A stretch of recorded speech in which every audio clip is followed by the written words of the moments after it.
Exit poll के अनुमान देश के सामने। अधिकतर एग्जिट पोल में तीसरी बार लगातार मोदी सरकार को साफ बहुमत मिलता दिख रहा है। एग्जिट पोल के बाद बीजेपी में जहां खुशी की लहर है, तो वहीं इंडिया गठबंधन की चिंता बढ़ गई है।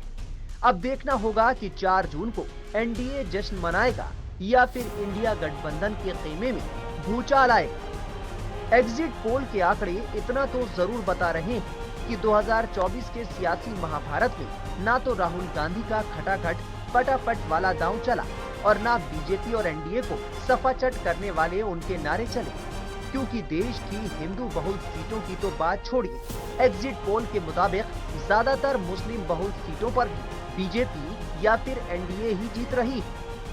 Times now Navbharat ETG exit poll के आंकड़ों के मुताबिक देश की 20% से ज्यादा मुस्लिम वोटर्स वाली 89 लोकसभा सीटों में से 58 सीटों पर एनडीए उम्मीदवार जीत का परचम लहराने जा रहे हैं, जबकि राहुल गांधी का इंडिया गठबंधन 20% से ज्यादा मुस्लिम मतदाताओं वाली 28 सीटों पर ही जीत रहा है। वहीं एक सीट पर क्षेत्रीय पार्टी और 2 सीटों पर निर्दलीय जीत रहे हैं। यानी मुस्लिम दबदबे वाली सीटों पर भी मोदी विरोधी मोर्चे की ताकत एनडीए के मुकाबले 1/3 ही नजर आ रही है। ऐसे में सवाल है कि क्या मुस्लिम अब वोट बैंक नहीं रह गए हैं? क्या मुसलमान कांग्रेस, एसपी जैसी पार्टियों से ऊब चुके हैं? क्या मुसलमान धीरे धीरे बीजेपी के साथ आ रहा है?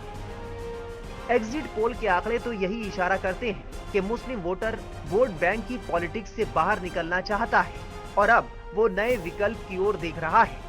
तभी तो जिस लोकसभा क्षेत्र में 20% से लेकर 50% तक मुस्लिम वोटर हैं, वहां भी राम राम हो रहा है। वैसे तो असम और पश्चिम बंगाल में सबसे ज्यादा मुस्लिम आबादी है, इसके बाद केरल, यूपी और बिहार का नंबर आता है। लेकिन इस बार मुस्लिम बहुल सीटों पर इंडिया गठबंधन का खेल फिर से बिगड़ता दिख रहा है। देश के सबसे बड़े सूबे उत्तर प्रदेश में भी मुस्लिम बहुल सीटों पर चौंकाने वाले नतीजे आते दिख रहे हैं। Times now Navbharat ETG exit poll के मुताबिक करीब 41% मुस्लिम आबादी वाले सहारनपुर सीट पर बीजेपी जीत रही है। करीब 41% मुस्लिम वोटर्स वाले बिजनौर में एनडीए जीत रहा है। यहां आरएलडी उम्मीदवार चंदन चौहान जीतते दिख रहे हैं, वहीं इंडिया गठबंधन के उम्मीदवार दीपक सैनी हारते दिख रहे हैं। दूसरी तरफ करीब 40% वोटर्स वाले मुजफ्फरनगर में भी कमल खिलने का अनुमान है। यहाँ बीजेपी के संजीव बालियान जीतते दिख रहे हैं। वहीं अमरोहा, जहां करीब 37% मुस्लिम वोटर्स हैं, वहां पर भी बीजेपी जीत रही है। लेकिन खुद को सेकुलर बताने वाली पार्टियों के मुस्लिम नेताओं को एग्जिट पोल के ये नतीजे पच नहीं रहे। 300 प्लस सीटें बता रहे हैं अधिकतर एग्जिट पोल, तो क्या मानना है इस चीज का? देखिए, ये तो एग्जिट पोल है, एग्जैक्ट पोल थोड़ी है। ये तो 4 तारीख को मालूम होगा कि क्या होगा क्या नहीं होगा। एग्जिट पोल पे भरोसा नहीं किया जा सकता। 2004 में भी तो एग्जिट पोल आए थे, जब बीजेपी को पूर्ण बहुमत दे रहे थे। हुआ क्या आपको मालूम है। कहीं ना कहीं चैनल भी मैस्मराइज्ड है और ये देखना पड़ेगा कि ये एग्जिट पोल करने वाले कौन हैं और कहाँ से इन्फ्लुएंस होते हैं ये लोग। हमें ज़मीनी हकीकतें मालूम है।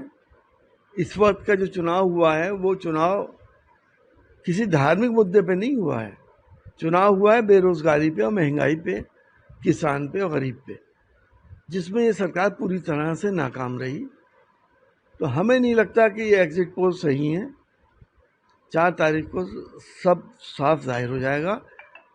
अगर एग्जिट पोल जैसा बता रहे हैं, अगर ईमानदारी से काउंटिंग हो गई और ईवीएम टेम्पर्ड नहीं है, तो इसके उल्टे नतीजे आने जा रहे हैं। अब आपको मुस्लिम वोटर्स के मन में क्या है, ये भी दिखाते हैं।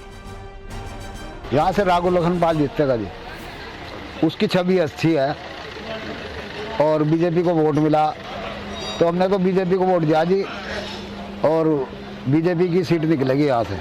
चुनावी रुझान जो आए हैं, खास करके अमरोहा का चुनावी रुझान जो आया है, वो आदरणीय चौधरी कंवर सिंह तंवर जी की जीत का रुझान नहीं है, अमरोहा की जनता की जीत का रुझान है। मैं उम्मीद करता हूँ कि 4 तारीख को रिजल्ट बिल्कुल इसी आंकड़ों के आसपास रहेंगे। देश में इस बार फिर नरेंद्र मोदी की सरकार बनने जा रही है, जहां तक माना जा रहा है। और बागपत लोकसभा की अगर बात करें तो यहाँ से राजकुमार सागवान एक अधिक वोट से जीतने जा रहे हैं। एग्जिट पोल के आंकड़े बता रहे हैं कि मुस्लिम बहुल सीटों पर भी विपक्ष पिछड़ रहा है। अब 4 जून को चुनाव नतीजे देश के सामने होंगे। तब तक आप बने रहिए हमारे साथ। टाइम्स नाउ नव भारत डिजिटल ओरिजिनल्स की रिपोर्ट।